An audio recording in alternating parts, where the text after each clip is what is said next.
ನೀರಿಲ್ಲವೆಂದು ಬೆಳೆಗಳಿಗೆ ನೀರು ಹಾಯಿಸಲು ಪರದಾಡುತ್ತಿರುವ ಅನ್ನದಾತರ ಮಧ್ಯೆ ಇಲ್ಲೊಬ್ಬ ರೈತರು ಮಾನವೀಯ ಕಾರ್ಯಕ್ಕೆ ಮುಂದಾಗಿದ್ದಾರೆ. ಮೂಕ ಪ್ರಾಣಿಗಳ ರೋಧನೆಗೆ ಮಮ್ಮಲ ಮರುಗಿದ ಈ ಅನ್ನದಾತ ಕುಡಿಯುವ ನೀರು ಹರಿಸಿ ಭಗೀರಥ ಎನಿಸಿಕೊಂಡಿದ್ದಾರೆ.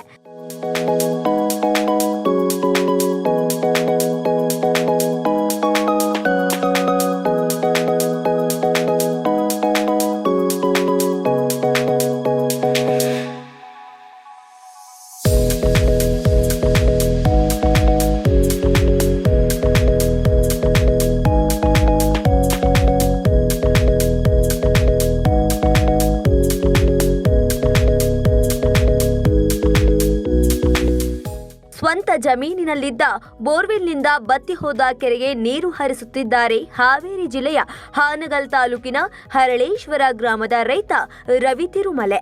ದನಕರಿಗೆ ನೀರು ಬಿಟ್ಟಿಲ್ಲ, ಅದ್ರ ಸಂಬಂಧ ಪ್ರಾಣಿ ಪಕ್ಷಿ ಹಕ್ಕಿ ಪಕ್ಕಿ ಕುಡಿತಾವಂತಂದು ಬಿಟ್ಟಿದ್ವಿ ನೀರು. ಇದು ನಿಮ್ಮ ತಲೆಗೆ ಹೆಂಗೆ ಮಳೆ ಎಲ್ಲ ಕೆರೆ ಬಾವಿ ಎಲ್ಲ ಬಚ್ಚಿಬಿಟ್ಟಿದ್ವು. ಹಾಗಾದ್ರೆ ಇದೊಂದು ಕೆರೆ ಖಾಲಿ ಐತಿ ಅಂತಂದು ದನಕರಿಗೆ ನೀರು ಬಿಟ್ಟಂಗೆ.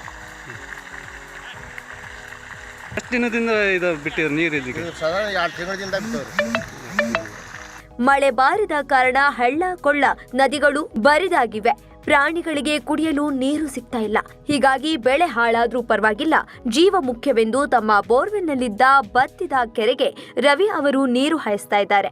ಅವರ ಮಾನವೀಯ ಕಾರ್ಯಕ್ಕೆ ವ್ಯಾಪಕ ಪ್ರಶಂಸೆ ವ್ಯಕ್ತವಾಗ್ತಾ ಇದೆ.